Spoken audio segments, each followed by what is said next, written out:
of these things as far as pay is concerned. And Mr. Speaker, this is to show that Parliament is an essential service provider. And this should also go in the history. I know, Mr. Speaker, we have a list of the service providers. And the parliamentarians who are here today, Mr. Speaker, they should be included in that list of the essential service providers. If they were not here today, these measures to cushion Kenyans cannot be effected. Mr. Speaker, and it is indeed National Assembly, as Honorable Leader says, because Article 95 of the Constitution, Mr. Speaker, it is very clear. And it says clearly that we can debate and resolve any matter of issues that affect our people. Mr. Speaker, coming to corporate tax. Corporate tax is critical, and we salute His Excellency the President for that reduction from 30% to 25%. And this is because this will help these corporates to continue existing. And if they continue existing, they are providing employment, Mr. Speaker. This is something, the linkage that we need to understand. When you talk about the tax exemption from those who get 24,000 per month, this is a big relief, Mr. Speaker, because if you earn your salary of 24,000, the net normally comes to almost 17, 18, around there. So if you are saving 4,000 per month, it's a lot of money, Mr. Speaker. And we want to say that this money, they are using it for essential goods. Things like buying bread, buying food, unga ya ugali, and what have you. So, Mr. Speaker, much that the country we are going to lose 8 billion from the tabulation you were given, the 18 billion. When you do a cost-benefit analysis, you realize, Mr. Speaker, that the 24,000, it is a bigger benefit vis-a-vis the 18 billion that goes to the government. Mr. Speaker, when you talk about the issue of payee, Mr. Speaker, we're going to lose about 81 billion. This is a lot of money. And that is why there was this concern of Honorable Kaluma, that are we sure that we are going to have the trickle-down effect? The unscrupulous business people, wherever they are, if you want to make profits at such a time of a pandemic, we are tunasema ushindwe. You can't make abnormal profits at such a time, Mr. Speaker. We are struggling to survive. And you're calling upon the corporates wherever they are. This benefit must go down to the common people. Look at this mask, Mr. Speaker. Honorable Dwale has just mentioned the VAT and the excise duty. It is crazy. Everything must be brought to zero. I bought some masks, Mr. Speaker, to take to the people, to my great people of Kiminini. And each mask, the amount being quoted is abnormal. This mask should be lowered, VAT should be removed, Mr. Speaker, the excise duty must be removed so that it should come as low as 20 shillings, that it can be affordable. We can't be saying something positive and there's something negative going on. Mr. Speaker, as we move forward, I listened to my other colleague who mentioned about the masks. At a time like this, we have masks being produced from every county. But from the list that was given by Sabina Chege, it seems that those masks are centralized. Honorable Wanga, I was going to give her an order immediately, but I'm told her manufacturing of masks, they've not been kept certified.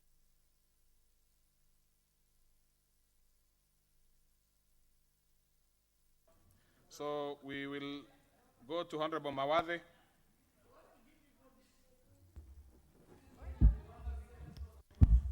Mr. Speaker, thank you for giving the time to contribute to this bill. Mr. Speaker, I think as per the directives of Ministry of Health, I wish to agree with my colleague, Honorable Amalwa, on the issue of zero rating the masks. It is a must, or the Ministry of Health has said that it's a must that we wear masks when you go out there. And the people of Mukuru Kwanjenga and Mukuru Kwaruben in my constituency are having to borrow masks when they start going outside. They are borrowing masks from each other because you are not allowed to step outside. You'll be arrested if you don't go out. These are the same people who normally earn 400 shillings to 500 shillings per day, and so they are paid weekly, about 2,000 shillings per day, And for the last 3 weeks, since the factory is closed in the Nassau area, they have not had an income the last 3 Fridays. So they don't have food to eat. Even if a mask is 30 shillings, even if a mask is 20 shillings, they are debating, do I spend it on the mask or do I put food on the table? So we wish to urge, the government said they will be supplying the people, or the citizens, with masks. I think it's important. Even if they didn't say it, we are requesting for the government. I stand guided. We are requesting for the government to please find a way to fast track all this manufacturing of all these masks. We are being told by the chair of health that people are producing 300 masks per day, which I think might be impossible. The others are producing 200,000. So we need to move to the point of distributing masks to our citizens. Otherwise, I know we lose a lot of life. In the supermarkets at Mukuru, we are being required to wear gloves, so that once you leave with the glove, once you use the glove, you also have to dump it there. That way you don't go and share. So these are things that my people of Mukuru and Embakasi South, and even other areas like Madare and Korogosho and Kibra, they are not able to afford these PPEs or masks or the requirements. The other thing is, per Article 43 of the Constitution, the government is supposed to feed its people. It is high time. We are sitting here talking about how we are collecting funds and waiting 3 months. Somebody who has not had a payroll for the last 3 weekends, normally paid weekly, they don't have food in their houses right now. It is about time. Whatever little we have collected, or whatever chance means there is, the government should start implementing the food distribution.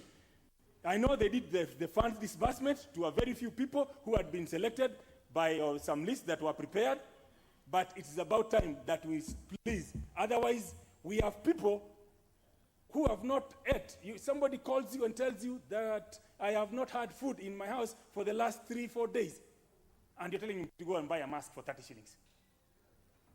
There is need for the government to please move, for the executive to please move and supply food, especially to the people in the slums, and specifically, as I'm addressing, to the people of Mukuru Kwanjenga, Mukuru Kwaruben, Kware and Pipeline, and Riara. Okay. All right. Okay, so we will have an honorable member for Pokot South. Right? I thank you, Honorable Speaker. Honorable, what is your point of order, Honorable Minority Leader? Honorable, I'll give you, Honorable, you will proceed, but let's have this point of order. What is your point of order? Mr. Speaker, with all due respect, I know issues of finance and taxes are difficult, but Mr. Speaker, I know we have 3 issues.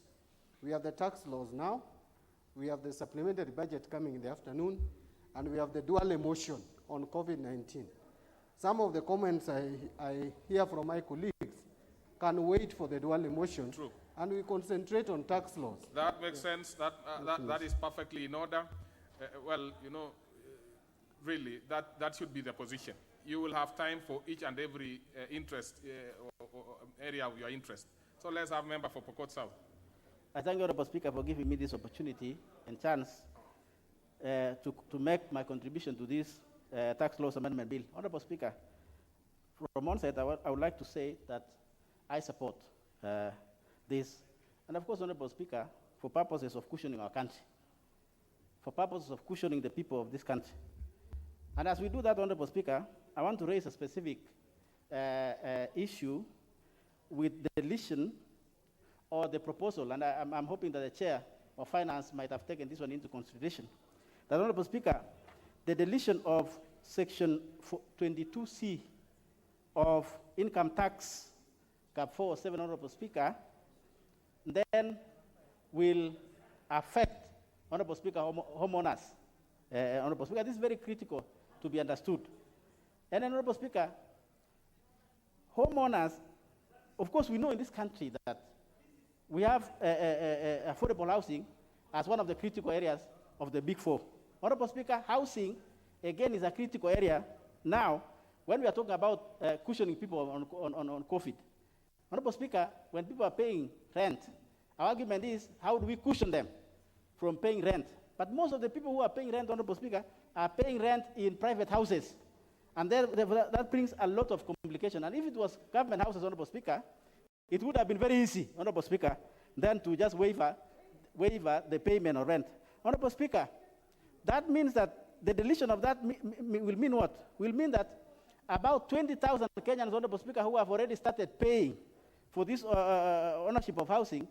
We have about 400,000 Kenyans who have applied for the ownership of the housing, but people have made contribution of about 245 million, Honorable Speaker. And therefore, that means that when we are removing that, it means we are removing the benefit that we had already been given them, Honorable Speaker. As we support it, Honorable Speaker, I want to register as Chairman of Transport and Housing. I want to register that my honorable colleague might have realized that, so that, Honorable Speaker, we find an equilibrium, so that it is that if you give a benefit to another section of the country in terms of tax, that we don't kill also another side of the country, Honorable Speaker. And I want to urge, and as it moves to the next level, that the owner of the bill and also the chairman of the finance will find an equilibrium so that we don't have this Kenyans, Honorable Speaker, losing.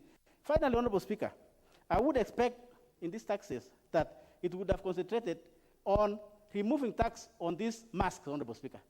Masks are going to be what we call the second normal, or now the new normal in this country.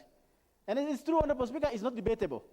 And for the people of Kenya to know, it is not debatable to wear a mask. It will now be almost compulsory for our lives. How many years to come, how many months, how many weeks? Many weeks, Honorable Speaker. And therefore, we would have expected that this becomes zero rated. And even given free, Honorable Speaker, I went to a chemist to buy for my own and my family. And 25 pieces, they sell it at a minimum of 5,000, Honorable Speaker. How many Kenyans will afford 5,000? Almost zero, Honorable Speaker, except us who are parliamentarians. So, Honorable Speaker, and I trust the committee, I trust the owner of the bill that they will have addressed these issues, Honorable Speaker, so that the country knows that we are addressing serious issues that affect the people of Kenya. Honorable Speaker, I support. What is your point of order, Honorable Wanga? Thank you, Mr. Speaker. Mr. Speaker, I rise on Standing Order 95. Mr. Speaker, to move that the mover now be called upon to reply. And Mr. Speaker, the reason for this is, when members registered for this first session of Parliament, there were 2 items on the agenda. If this session ends, there will be another set of members coming in the afternoon, Mr. Speaker, and those members are totally different set and differently selected depending on the matters on the order paper, Mr. Speaker. So, Mr. Speaker, it is on that basis that I move that the mover be called upon to reply. Now, let me just confirm something. Had you spoken on this particular issue? It was a different thing. Yes, if that is confirmed, then I have no choice but I'll have to dispose of that. It's your choice, honorable members. If you want it, that would be fine. So, honorable members, Honorable Wanga has proposed that the mover be called to reply. Will as many as of that opinion say aye? Aye. Many as of a contrary opinion say nay? Nay. The ayes have it. So the mover, you will have your 5 minutes. Speaker, first I want to thank the committee and the members who contributed on this very, very important tax laws amendment. This bill deals with 2 main factors, and the Minister for Finance and the committee had to balance between cushioning Kenyans, as Honorable Kaluma said, from job losses, from staying at home, and at the same time protecting the economy. Every country must protect, and that's why you see there is also a reduction for the corporate tax, for companies not to go under. So I really want to thank them that the basic things that affect the people of Kenya, which the minister wanted to remove from zero rating to exempt, from exempt to zero rating, like the bread, like fertilizer, like animal feeds, implements, all has been taken care of. And this afternoon, I'll bring the amendment to make sure that we remove duty and import duty and VAT from masks. so that mask all over Kenya becomes cheaper. I beg to reply, Mr. Speaker. Very well. So I'll put the question, which is that the Tax Laws Amendment Bill, National Assembly Bill number 3 of 2020, be now read a second time. Will as many as of that opinion say aye? Aye. Many as of a contra opinion say nay? The ayes have it. So we'll go to the next order. A bill for an act of parliament to make amendments to tax-related laws.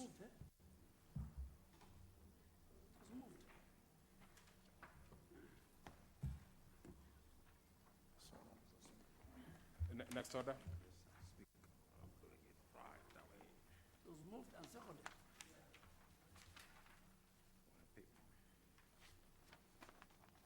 Order number 10, special motion, consideration of nominees for appointment to the Teachers Service Commission.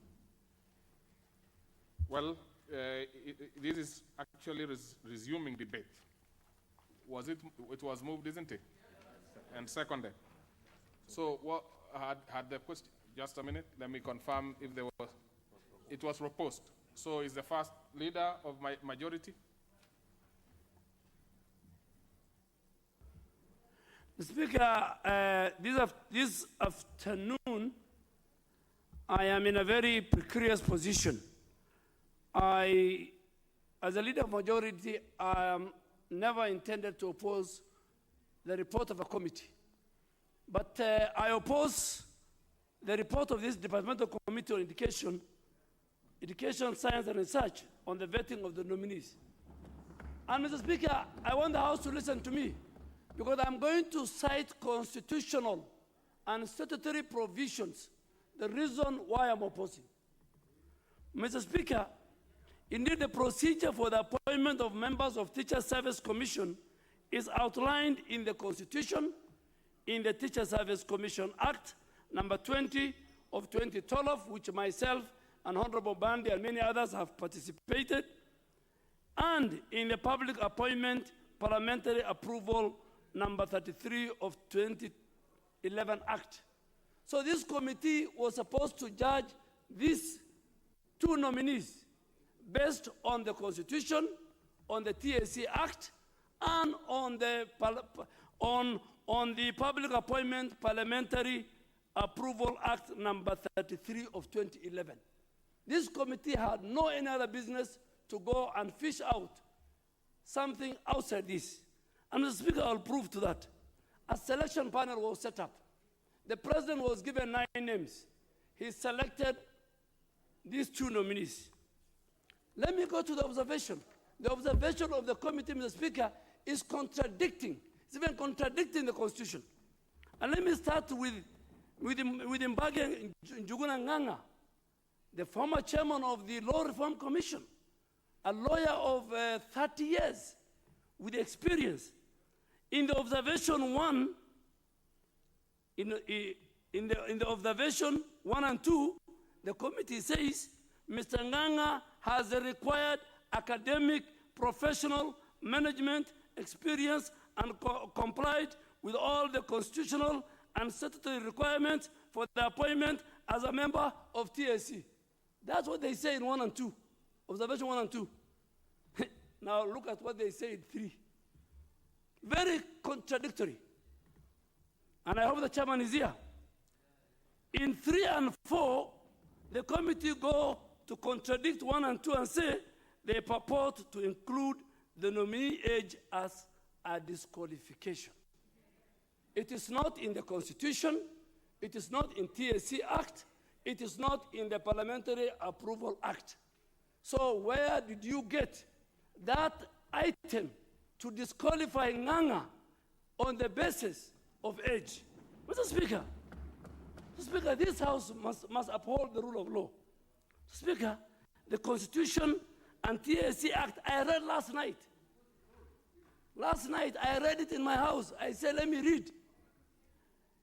Both the Constitution and TSC Act do not prescribe any age limit for a commissioner. In fact, the current chair, the current chair of TSC is older than Nganga. The current chair of TSC, Mrs. Nzomo. So what are you telling us? What are you telling us? And TSC is not giving you, is not talking about age. The Constitution is not talking about age. Mr. Speaker, it's very, very sad. Mr. Speaker, Article 27 of the Constitution prohibits any discrimination in the form or basis of age. So you cannot discriminate Mr. Nganga on the basis of age. And that is the reason why I want to oppose, and the House must agree with me. And even Article 57, and I want members who have the Constitution to read Article 27, that you cannot discriminate somebody on the basis of age. Read Article 57, that requires that the state to ensure the protection of members of the society by ensuring they fully participate in the affairs of the society and pursue their personal development. One of the best technocrats working in the Jubilee government today, a man I respect a lot and I engage with, is Joseph Kinyua. Joseph Kinyua, the chief of staff of the president. So you want to deny Joseph Kinyua, Maria Mrs. Nzomo, because of age. Ambassador Madaura, at his age, was the head of public service. Moody Awori is the chairman of the sports fund. Mr. Speaker, even go to the U.S. Senate. If you go to the U.S. Senate, Mr. Speaker, let me now come to Leila Ali. And I want to say it very clearly. There is nowhere in the TSC Act that says the nominee must come from a certain region. The members must reflect the diversity of the country.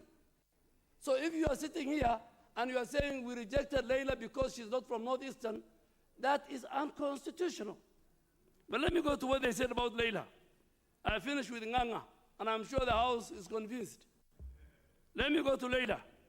Leila Ali, Mr. Speaker, was approved by this House. She is a member of the Competition Authority of Kenya as we sit. She was vetted by the Finance Committee, chaired by then Honorable, the current ambassador in Namibia, Honorable Benjamin Langat. So how can the same House, the person they have vetted, today the same House says that person is not qualified? She presented the same papers. This House vetted Leila Ali. She presented her papers. They said she is qualified. Today you are telling me Leila Ali is not qualified. You are imputing bad motive on the House. And the president has balance. Leila Ali is 44 years. Karanja, Mr. Kabaga is 50, 60 something. Nganga. So he has put a youth and he has put, no, a youthful. Mr. Speaker, Leila Ali was told to present her documents. If you read the reports, she presented all her documents when she was asked. And Section 7 of the Public Parliamentary Approval Act clearly says, in terms of dual citizenship, I agree. Leila Ali is both a Kenyan and a British. But read Section 78, Article 78, 2A of the Constitution. That allows her to be appointed to the position. She doesn't qualify. She is not she's not disqualified because as a commissioner for TSC, dual citizenship does not disqualify us. So, Mr. Speaker, I don't know what went wrong in this committee. Something went wrong. So, Mr. Speaker, I really want to forgive them. Maybe it was because of the COVID-19. So Leila Ali is a British citizen. She complies. Speaker, having perused through this report, I noted the committee received one memorandum only opposing the appointment of Leila Ali as a member to Teacher Service Commission on the basis that she was not a resident of Northeastern. Speaker, even Honorable Junet is a member from Migori, but his roots are in Northeastern, from Mandara. Leila Ali, she's from Kiambu, but her roots are in Northeastern, if you want that. And furthermore, Mr. Speaker, the committee noted that the appointment to fill a vacancy at Teacher Service Commission did not require the same committee in its own report is saying, and look at this, the committee noted the appointment to fill a vacancy in the Teacher Service Commission did not require the replacement of a region represented by the former members. The reflection of regional diversity and ethnic diversity of the people of Kenya should be considered holistically, having due regard to the existing members. The whole report of this committee is contradictory. It's unconstitutional. It does not comply with the Constitution. It does not comply with the TSC Act. It does not comply with Parliamentary Appointment and Approval Act. Honorable Meli, on this one, you need to be tested. On this one, on this one,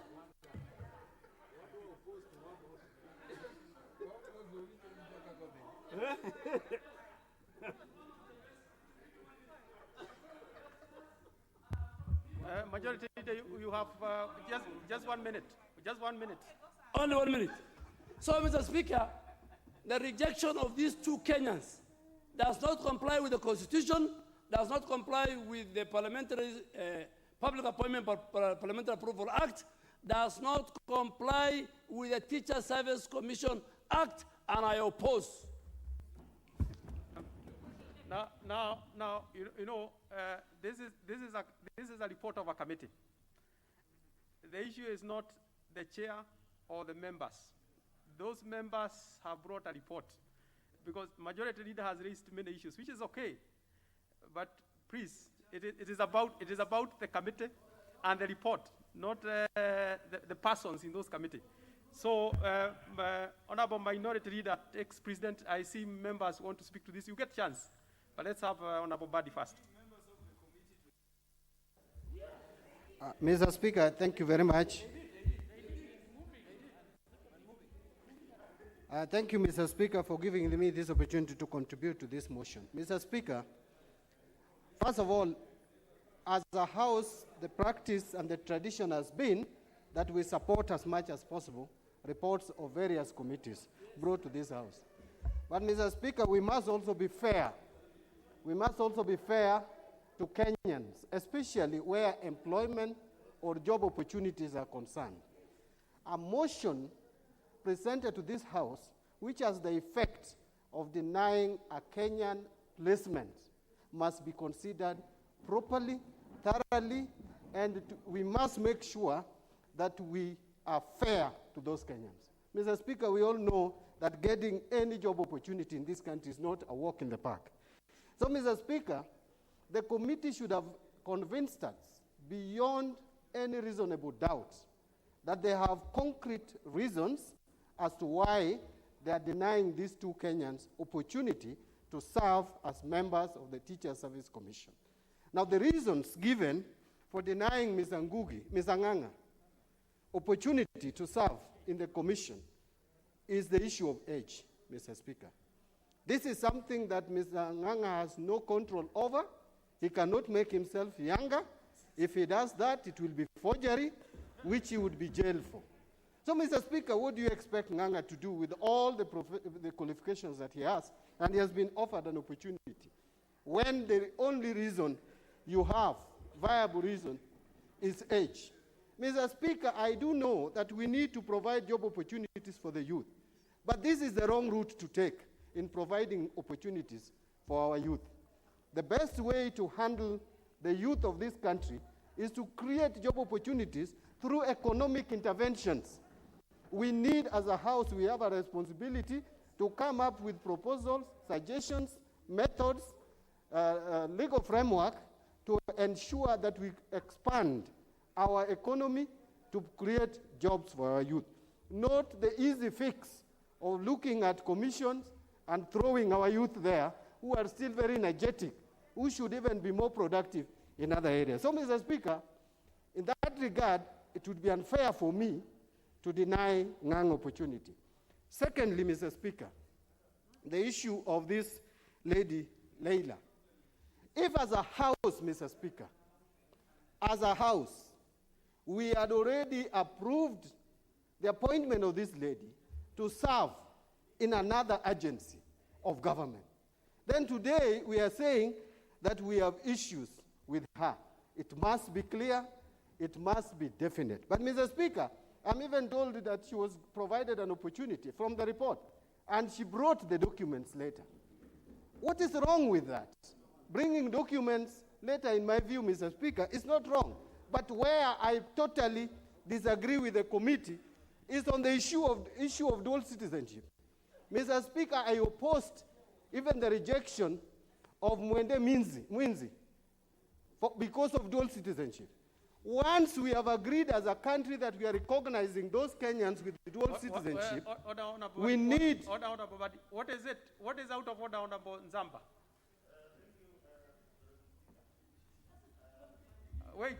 Yes. Yes, thank you, Honorable Speaker. I think the minority leader is misleading the House because the vetting of Leila during the other House on the position of the director of CAK did not require the same qualification as the TSC. What? Yes, the qualifications were totally different. And this time around, the Education Committee is very serious on the vetting of this. Order, Honorable Nzamba. Your point is there, but I'm saying... I'm unable to catch what is your point of order. You, Honorable Nzamba, I'm sure you'll get a chance to speak to this. Please, don't use that Thank you, prosecute your case. You shall be given a chance as well, Honorable Nzamba. But I'm sure Honorable Badi takes your advice on it too. Thank you, Mr. Speaker. I take note of what the Honorable is saying, and I appreciate that is still learning parliament procedures. Mr. Speaker, I was on the point of this lady being denied opportunity. She's holding dual citizenship. Mr. Speaker, you cannot deny, why did we then allow dual citizenship in this country if we cannot allow them even to work? Mr. Speaker, there are some duties like serving in the defense forces or our defense forces or serving in the security of committee or council of this country. That requires total and 100% loyalty. But any other job, Mr. Speaker, in my view, we are being unfair, and we must. These are some of the things that we need to look into when we are amending the Constitution so that we make it clear on those areas which does not require dual citizenship. Mr. Speaker, I want to end there. I can see the chairman wants to rise on a point of order. Really, on issue of dual citizenship, I don't think there is any point of order that you can raise on that, unless it is a point of argument. Thank you, Mr. Speaker. I oppose. Very well. Next, who is top here is Honorable Pasaris Rosana. Thank you, Mr. Speaker, for allowing me to contribute. I definitely oppose the rejection of these two members. Having heard what the majority leader has said, it seems like we're also forgetting as members of this House that in due time we will also be aged. And we will also be in a position to contribute to our country, given our experience, given our knowledge, given the positions that we've held. To actually reject somebody just because of his age when it's not in the Constitution and neither is it in the requirements of the TSC, I think that was in bad taste. And I believe that as members, we have to also support people that we know. Honorable Rosanna, just a minute. I'm informed seat 162, 112, and 167 are vacant. Sergeant at Arms, you can facilitate members to come in. 3 members, 162, 112, 167. Yeah.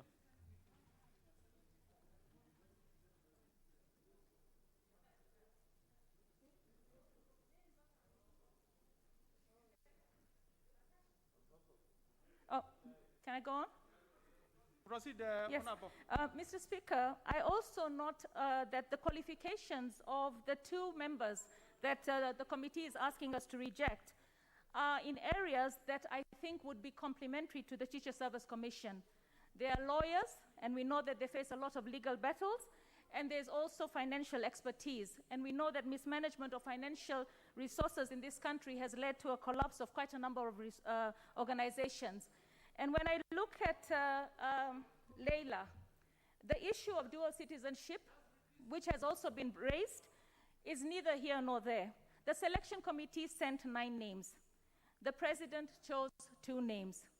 Those 2 people are actually very qualified to take on these positions, and for that I reject the report of the committee. Thank you. I oppose the rejection. Honorable, the next person was to be Honorable Murugara, who is seated out, and so that we give him a few minutes to come in. Allow me to go to my right. Honorable Junet, you still get a chance. I can see you on top by here, but I have to go to my right now. Honorable Jaldesa.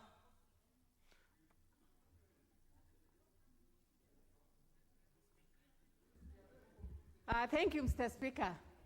Mr. Speaker, I also rise to oppose the report by the Committee of Education and Research. And Mr. Speaker, I will be very brief because the speakers before me have adequately covered the grounds. What is the point of order, Honorable Miremba? Thank you, Honorable Speaker. I'll be very brief. Given the weight of the matter and how people have talked about it, especially the leader and the minority leader, it's very important that you give the committee members a chance to explain themselves to the House, because the committee does not work in vain. From the trend I've seen, Honorable Speaker, you have not given any one committee member to defend the committee on what they did. Thank you, Honorable Speaker, for listening to me. Honorable Miremba, you know, your point is valid. The members of the committee shall also get a chance to speak, not only as members of that committee, not only members of that committee, as members of that committee, but also as members of the House. So you shall get a chance, Honorable Miremba. And Honorable Miremba, this discussion isn't coming to an end now. So you'll get a chance. Honorable Jaldesa. Thank you, Mr. Speaker. I think Mr. Speaker, he had his chance. He supported the report. And we had him last week. I don't think whether he has anything new to tell us. Proceed. Mr. Speaker, now proceed. Mine is just to say that the report is highly contradictory in that in the entire report, there was nowhere where there was an adverse remarks on the nominees. Mr. Speaker, only the last paragraph is where they said they reject. Otherwise, there is nothing adversely mentioned about the nominees. Number 2, Mr. Speaker, as has been said by my colleagues, Mr. Njuguna was rejected for being aged. But at the same time, they disqualified a young one who fitted the age bracket of being a youth. Therefore, Mr. Speaker, there is a lot of contradiction. Thirdly, Mr. Speaker, they emphasized about the citizenship of Leila. Mr. Speaker, I know Leila. Her family spreads from Thika to Kajiado, to Nairobi, to Eldoret, to Isiolo. Mr. Speaker, therefore, it is not right for this House to destroy the careers of the citizen of this country when it is very difficult to get a job in this country. Therefore, Mr. Speaker, I object, I reject the report. Thank you. I had given Honorable Murugara, who was seated out. Please.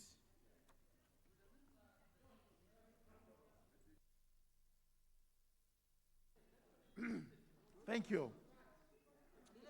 Thank you, Mr. Speaker. Thank you for getting me from my confinement. But I was observing quarantines, therefore I understand the situation I was in. Mr. Speaker, sir, you have very few minutes, Honorable Murugara. I have to oppose this report also, absolutely. Because we cannot have a committee introduce parameters that are not known in law for purposes of defeating candidates who have been nominated for specific jobs. Most important, let me take the case of Mbage Njuguna. Mr. Njuguna was actually the chairman of the Law Reform Commission. And for the many years I have served in Parliament, I have been with him in the Law Reform Commission as one of the agents under Justice and Legal Affairs Committee. He was extremely competent, and he's also competent as a lawyer. Now, to come over here and say that his age disqualifies him, that is a new parameter that is not known in the Constitution, that is not known in law. And for those reasons, I stand to oppose as far as Mr. Mbage Njuguna is concerned. As regards the other nominee, again, what we are told is that she has dual citizenship, which really, as far as we are concerned, that has not been addressed by the particular law. Again, unless there are other convincing reasons, I also oppose. Therefore, this report does not meet the requirements of the House and it should be rejected. Thank you, Mr. Speaker. Honorable Sheikh.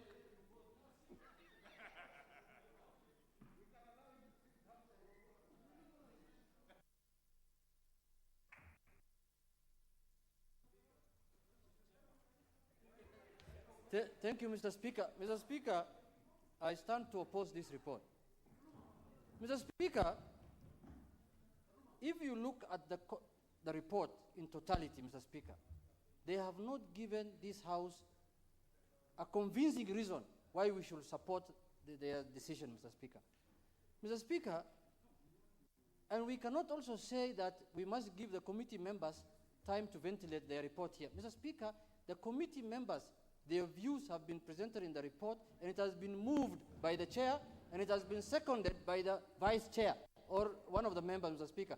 And that was enough ground to lay ground for the House to know what they have decided. But, Mr. Speaker, we cannot get rid of Mr. Nganga Njuguna because of his age, Mr. Speaker. Age is just a number.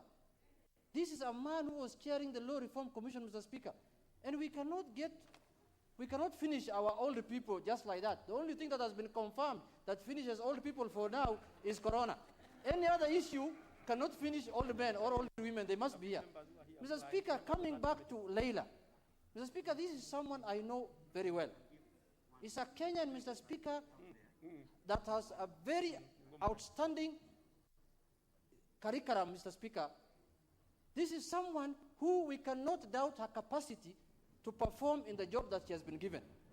The only issue that has been raised is that she does not come from northern Kenya region. Mr. Speaker, there is regional balance, there is ethnic balance.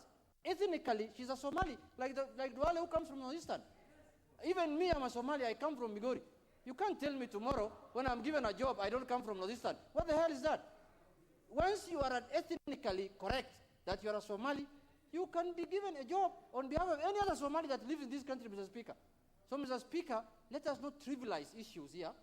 Let us not look at things in a very narrow perspective.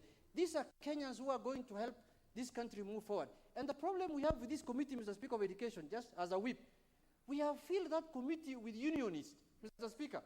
There are around 8 of them, and they think the only person who qualifies to be a TSC commissioner is a former teacher. Nobody else, Mr. Speaker. We cannot allow that to happen in this House, Mr. Speaker. There are teachers who are serving in other places. Mr. Speaker, there are teachers who are serving in other sectors of the country, Mr. Speaker. They must allow also other Kenyans to serve in the education sector, Mr. Speaker.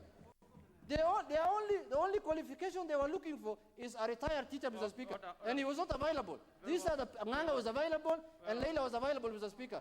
So with those few remarks, Mr. Speaker, I oppose the report, and I urge the House to reject this report in totality, Mr. Speaker, and let these Kenyans go and serve the other Kenyans. We shall now have Honorable Miremba. But members, I would like to strongly discourage discussion of the persons, of the members of that committee. This is not about the members, it's about the report. And so, Honorable Miremba, you have the floor. Thank you, Honorable Speaker. Yes, Honorable Miremba, just a minute. What is it, Majority Leader?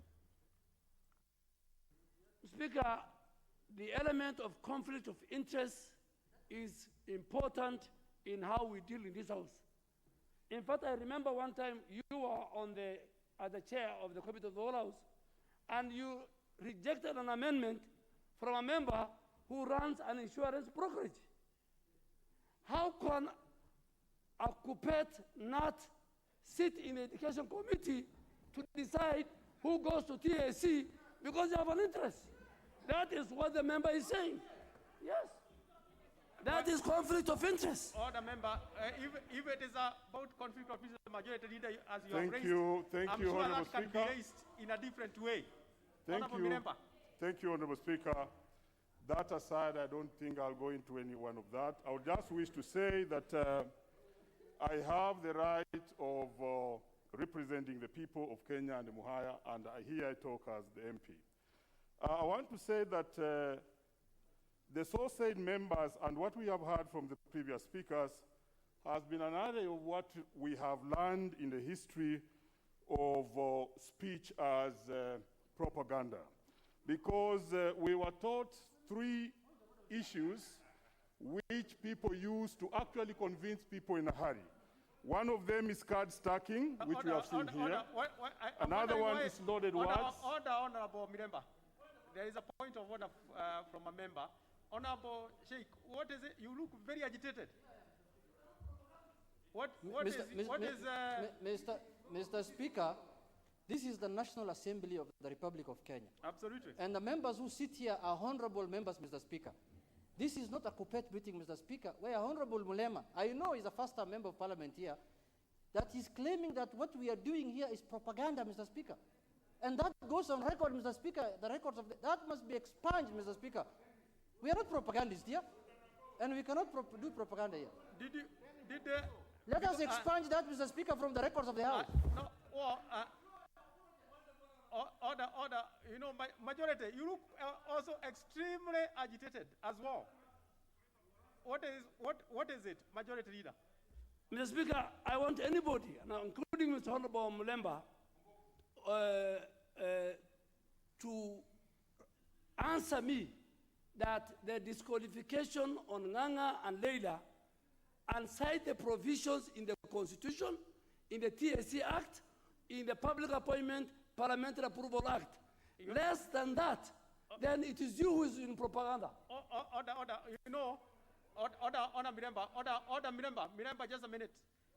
First majority, you must, I know it is very uncomfortable, the mic, the mask. Make sure the mask is put correctly. But you know, I will not allow that exchange. But Honorable Miremba, to the extent that you actually expressly said members are propagandists. Oh, thank you, Honorable Speaker. I withdraw propaganda and proceed to indicate that we've seen loaded words, and we have also seen half-truths on the people whom we did vet, and beginning with Nganga. Indeed, and we want to be very fair, because at one point during the committee meeting, I also gave Ma'am Leila an extra time to go and bring her papers, because I thought as a unionist, I should be very fair. In fact, I'm on record to have given her fair chance to bring the papers the next day. I'm on record. And which she did, thank you. And I want to say this on Nganga, that he seemed to have very good qualifications. But when it came to the issue of the fact that is he knowledgeable according to the Teachers Service Act on issues that concern the Teacher Service Commission, this particular candidate was unable to show that he was very so. And lastly, on Honorable Leila, she was unable to prove that she has been serving for the last 10 years and has that prerequisite experience as one who has been working in government. Because at one time, she indicated that... Order, Miremba. You know, this discussion is addressing... Order, Miremba. You'll be given a few minutes to finish your presentation. What is it, Minority Leader? You know, the members Mr. Speaker, quite excited on this one. No, Mr. Speaker, I still wanted to follow. You know, Mr. Speaker, I think we need to give respect to this House. And when you make certain remarks, you not only apologize, especially if it is directed at your colleagues, but you not only withdraw, but you also apologize. Because you see, when you refer to me as a propagandist, it is scandalizing, And therefore, Honorable Mboko Mlemba should not be left to go with this. He must not only withdraw, but apologize to those members who spoke ahead of him, whom he considered propagandists. And we are not propagandists, Mr. Speaker. Order members, you can have a point of order over another point of order over another.